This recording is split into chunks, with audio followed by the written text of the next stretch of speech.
Hi everyone, welcome to LC Bug. So weekly outlook and இன்னைக்கான setups எல்லாமே சேர்த்து போடுறேன்றத வந்து நான் ஃப்ரைடே வீடியோல மென்ஷன் பண்ணியிருந்தேன். ஸோ அது மாதிரி தான் இன்னைக்கான வீடியோஸ் எல்லாமே இருக்க போகுது. அண்ட் பிஃபோர் தட் என்ன பிளானா இருந்துச்சு அப்படின்றத நான் ஒரு தடவை ரீகால் பண்ணிடுறேன். ஸோ இது வந்து இன்னைக்கு ட்ரேட் ஆனது. நான் லாஸ்டா வந்து மார்க்கெட்ல பிளான் என்னன்னு சொல்லியிருந்தேன்னா, இங்க இருந்து மார்க்கெட் ஷார்ட் ஆகுது அப்படின்னா கீழே இங்க ப்ராப்பரா வந்து இந்த டிமாண்ட் வரைக்கும் ஷார்ட் ஆகுறதுக்கு சான்ஸ் இருக்குன்ற மாதிரி நான் லாஸ்ட்ல உங்களுக்கு ஃப்ரைடே கொடுத்த வீடியோல வந்து மென்ஷன் பண்ணியிருந்தேன். ஸோ இதுக்கான ரீசனுமே நான் சொல்லியிருந்தேன். மார்க்கெட் வந்து மேலே போனது வந்து வித்தவுட் டேக்கிங் எனி சப்போர்ட் எதுவுமே எடுக்காம ரேண்டமா மேலே போயிருக்கு. ஸோ மார்க்கெட் ஷார கீழே வந்து ஸ்ட்ரக்சரை வந்து பேலன்ஸ் பண்ணிட்டு போகும் அப்படின்றது. ஸோ இங்க இருந்து மார்க்கெட் வந்து ஷார்ட் ஆயிட்டு கீழே வர்றதுக்கு சான்ஸ் இருக்கு. இங்க இருந்து திருப்பி ட்ரெண்ட் சேஞ்ச் ஆகி லாங் போகலாம் அப்படின்றது. இன்னொரு பாசிபிலிட்டிஸ் வந்து மார்க்கெட் இங்க இருந்து போச்சு அப்படின்னா இங்க நம்மளுக்கு ஒரு சப்ளை இருக்கு. ஸோ அண்ட் இங்க வந்து we have a buy side liquidity.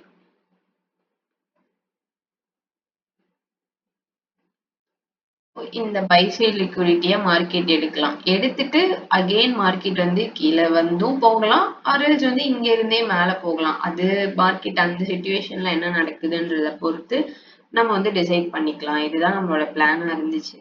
But இன்னைக்கு என்ன நடந்தது மார்க்கெட்ல, வாட் ஹேப்பன் அப்படின்னு பார்த்தோம்னா, லைட்டா ஒரு மாதிரி கேப் அப்லாம் இல்ல, பிடிசிக்கு மேலதான் வந்து மார்க்கெட் வந்து ஓப்பன் ஆச்சு. ஓப்பன் ஆனதுமே நம்ம ஃபர்ஸ்ட் மார்க் பண்ண வேண்டியது பிடிசி.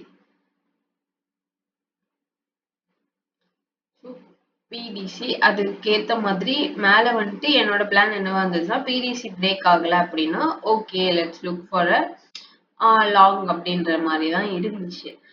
பட் இருந்தாலும் நான் ரொம்ப எக்ஸ்பெக்ட் பண்ணது வந்து பிடிசி பிரேக் ஆகி கீழே வரணும் அப்படின்றதான் நான் எக்ஸ்பெக்ட் பண்ணது. பிகாஸ் நம்ம ரொம்ப நாளாவே சொல்லிட்டு இருக்கோம் கீழே இருக்கிற அந்த டிமாண்ட் வந்து மார்க்கெட் எடுக்கணும், எடுத்துட்டு தான் லாங் போகணும் அப்படின்றது. ஸோ ஐம் எக்ஸ்பெக்டிங் மார்க்கெட் வந்து இங்க பிரேக் பண்ணணும் பிடிசியை அப்படின்ற மாதிரி தான் என்னோட பிளானா இருந்தது. பட் அவன் என்ன பண்ணிட்டான்னா மார்னிங் வந்து இந்த ஹை வந்து பிரேக் ஆச்சு.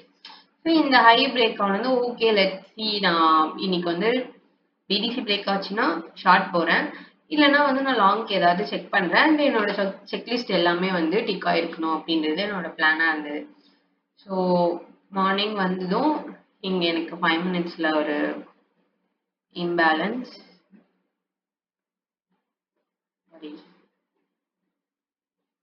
5 மினிட்ஸ் இம்பேலன்ஸ் இருந்துச்சு. ஸோ 3 மினிட்ஸ் பார்க்கும்போதும் 3 மினிட்ஸ்லயும் அங்க ஒரு இம்பேலன்ஸ் இருந்துச்சு. ஓகே மார்க்கெட்டிங்க வந்து எடுத்துட்டு போச்சுன்னா பார்க்கலாம் அப்படின்ற மாதிரி இருந்தது. பட் ஆனா இங்க ஒரு விஷயம் என்னன்னா, என்ட்ரி எடுக்கல நானு. கரெக்டா இந்த டேப்ல ஆயிடுச்சு. இங்க இருக்கு 3 மினிட்ஸ்ல பார்க்கும்போது இது ஒரு என்ட்ரி பாயிண்டா இருந்தாலும் ஐ டிடன்ட் டேக் என்ட்ரி. ஏன் எடுக்கல அப்படின்னா, மார்க்கெட் வந்து நான் எப்பயும் சொல்ற மாதிரிதான், ஒண்ணு பிடிசில டேப் ஆயிட்டு போகணும், இல்லைன்னா பிடிசிய பிரேக் ஆகி கீழே வரணும். இவன் என்ன பண்றான், இங்கேயும் இல்லாம இங்கேயும் இல்லாம சென்டர்லயே நிக்கிறான். ஆல்ரெடி நம்ம வந்து ஹையர் டைம் ஃப்ரேம்ல வந்து கீழே இருக்கிற டிமாண்டுக்கு என்ன சொல்லியிருக்கோம்னா, மார்க்கெட் இன்னும் சப்போர்ட்டே எடுக்காம போயிட்டு இருக்கு, ரேண்டமா போயிட்டு இருக்கு. So it needs to come down அப்படின்ற மாதிரி தான் நம்ம சொல்லியிருக்கோம். ஸோ சேம் அது ஒரு ஹையர் டைம் ஃப்ரேம்ல, இது ஒரு ஸ்மால் டைம் ஃப்ரேம்ல இவன் எதுவுமே எடுக்காம அந்த இடத்துல இருந்து போயிட்டு இருக்கும்போது ப்ராப்பரா ஒரு சப்போர்ட் எடுக்கணும். ஸோ இங்க வரல. எனக்கு என்னன்னா இங்க என்ட்ரி எடுக்கும்போது திடீர்னு நம்ம பிடிசி வந்து எடுக்கிறேன்னு எடுத்துட்டு மேல போய் அடிச்சிடக்கூடாது அப்படின்ற ஒரு இது இருந்துச்சு. ஸோ அதால இங்க நான் எந்த என்ட்ரியுமே எடுக்கல. ரேண்டமா எதுக்கு இவ்வளவு தூரம் போனா அப்படின்றது கூட தெரியாது. இங்க 15 மினிட்ஸ்ல ஒரு சப்ளை இருந்தது. டேப் பண்ணிருக்கான். அத போய் டேப் பண்ணிட்டு அப்படி டேப் ஆனதுமே அங்க ஒரு ரியாக்ஷன். இந்த மாதிரி மூவ்லாம் வந்து ஆப்வியஸா என்ட்ரி எடுக்க முடியாது. ஒரு சப்ளைல இருந்து ட்ரிகர் ஆன உடனேயும் நம்ம என்ட்ரி எடுக்க முடியாது. ஒரு கன்ஃபர்மேஷன்ன்றது வந்து நம்ம பார்க்கணும். ஸோ அப்படி இருக்கும்போது ஆப்வியஸா நோ ட்ரேடே. இங்க இருந்து அரெஸ்டே போனது. இன்கேஸ் இது வந்து இந்த பிடிசியை எடுத்துட்டு போயிருந்துச்சுன்னா நல்லா ஈஸியாவே ஒரு மூவ் வந்து கொடுத்துருக்கலாம். அப்படி இருக்கும்போது எனக்கு இங்க ப்ராப்பரா என்ட்ரி எடுக்கிறதுக்கு கன்வின்ஸ் ஆகல. So no ட்ரேடே. அண்ட் இந்த மூவ்லாம் வந்து என்ட்ரியே எடுக்கவே முடியாது. அண்ட் என்ட்ரி எடுக்க முடியாததை தாண்டி நான் பெருசா என்ட்ரி அந்த மூவ்ல ப்ரிஃபர் பண்ண மாட்டேன். ஜஸ்ட் ஒரு டேப் அப்படியே கீழே விழுது. ப்ராப்பரா நம்மளுக்கு சேஞ்ச் ஆஃப் கேரக்டர் நடக்கணும் அப்படின்றது நம்மளுக்கு தேவை. ஏன்னா இப்போ ஒரு சப்ளைக்கு மார்க்கெட் போகுதுன்ற போது இது ஒரு அப் ட்ரெண்ட்ல தான் போயிட்டு இருக்கு. திருப்பி அப் ட்ரெண்ட்ல இருந்து சப்ளைல இருந்து டவுன் ஆகுது, சப்ளைல இருந்து கீழே ஷார்ட் ஆகுதுன்னா ஆப்வியஸா it should change the trend.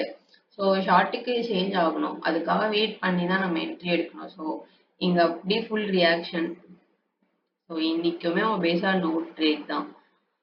And plan என்ன அப்படின்னா the same plan. Higher long பார்க்கும்போது பை சைட் லிக்விடிட்டி, ஷார்ட் பார்க்கும்போது இங்க இருக்கிற ஒரு டிமாண்ட். ஸோ இதுக்கு நம்மளுக்கு எப்படி இந்த மாதிரி டைம்ல நம்ம செக் பண்றோம்னா பிடிசி தான் வந்து இப்போதைக்கு நம்மளுக்கு கை கொடுத்துட்டு இருக்கிறதுக்கு. ஏன்னா மார்க்கெட் என்ன ஆகுது, ஒண்ணு கன்சாலிடேட் ஆயிட்டே இருந்து மேல போயிட்டு ஒரு பெரிய மூவ் கொடுக்குது, ஆர்எல்ஸ் வந்து ஒரு மூவ் கொடுத்துட்டு அதுக்கப்புறம் கன்சாலிடேட் ஆகுது. ஸோ இந்த மாதிரி ஒரு விஷயம் தான் வந்து மார்க்கெட்ல ஃபுல்லாமே நடந்துட்டு இருக்கு. ஸோ இப்படி பார்க்கும்போது ஒரு ப்ராப்பர் சப்ளை டிமாண்ட் வந்து ஒரு கன்சாலிடேஷன் பார்ட்டுக்குள்ள இருந்து எடுக்க முடியாது. ஸோ மெயினா வந்து நம்மளுக்கு ஒரு பெரிய ரோல் இப்போதைக்கு பண்ணிட்டு இருக்கிறது வந்து பிடிசி தான். ஸோ இன்கேஸ் மார்னிங் வந்து பிடிசி இந்த சப்ளை எல்லாம் பிரேக் ஆகி போகுதுன்னா லாங் சைடு வந்து நம்ம பார்க்கலாம். ஆர்எல்ஸ் இங்க பிரேக் ஆகுது பிடிசி அப்படின்னா ஒரு ஷார்ட் என்ட்ரி நான் கன்ஃபர்மேஷன்லாம் செக் பண்ணிட்டு ஷார்ட் என்ட்ரி போடலாம். So this is a plan for tomorrow. எனக்குமே இதுதான். இன்கேஸ் இதில் ஏதாவது சேஞ்சஸ் இருக்கு அப்படின்னா நான் இன்ஸ்டால வந்து அப்டேட் பண்றேன். And if you have any doubt அப்படின்னா இன்ஸ்டா டிஸ்கார்ட் எதுனாலும் பிங் பண்ணுங்க. ஸோ யா, நெக்ஸ்ட் வீடியோல பார்க்கலாம். Thank you, bye bye.